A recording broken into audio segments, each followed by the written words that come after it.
presented by Bipin Yadav Music।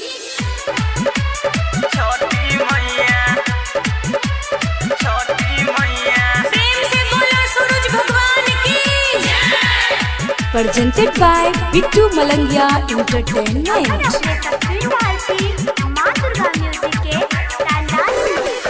टिबई के अंगना से काहे मुहरा मोरला सुन छोटी मैया।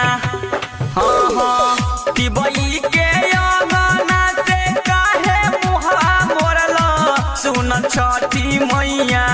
दे दहना गोदी में लालन आए सुन छोटी मैया।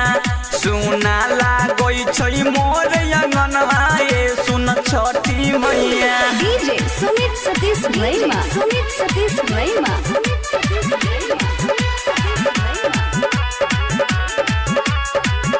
DJ Bittu Malangia। मधुबनी सुपरी दियरवा लइके अइबौ हम भोर में। गानई कहर जवा हमर दिलवा के दर में। हाँ हाँ सुपरी दियरवा लइके अइबौ हम भोर में।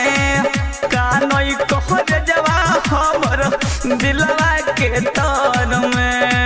दुखवा तू दिहल मैया कवन करना सुन छठी मैया। दुखवा तू दिहल मैया कवन करना सुन छठी मैया। द देना गोदी में लालनवा गे सुन छठी मैया। सुना लागै छै मोर अंगनवा गे सुन छठी मैया। DJ Sumit Satish Raima।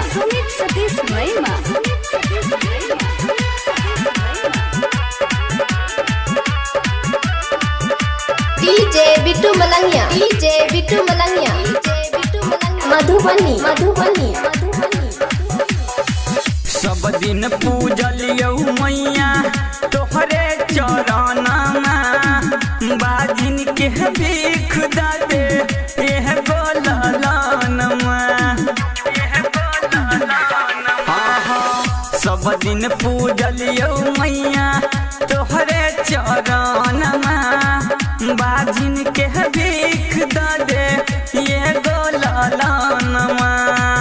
मन से तो तोरे पूजलियौ भेलौ कुलया बकनवा सुन छठी मैया। मन से तो तोरे पूजलियौ भेलौ कुलया बकनवा सुन छठी मैया। द देना गोदी में लालनवा गे सुन छठी मैया। सुना लागै छै मोर अंगनवा गे सुन छठी मैया। DJ Sumit Satish Raima।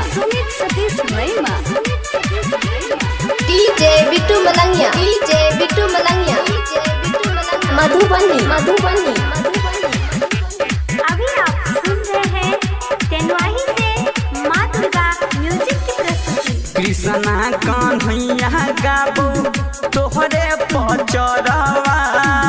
शहरन में लले मैया बानी के चरवा। कृष्णा कन्हैया गाबो तोहरे पचरवा। शहरन में लले मैया बानी के चरवा।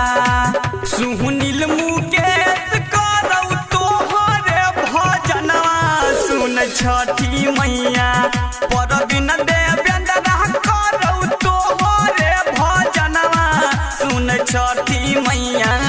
द देना गोदी में लालनवा गे सुन छठी मैया। सुना लागै छै मोर अंगनवा गे सुन छठी मैया। presented by Bipin Yadav Music।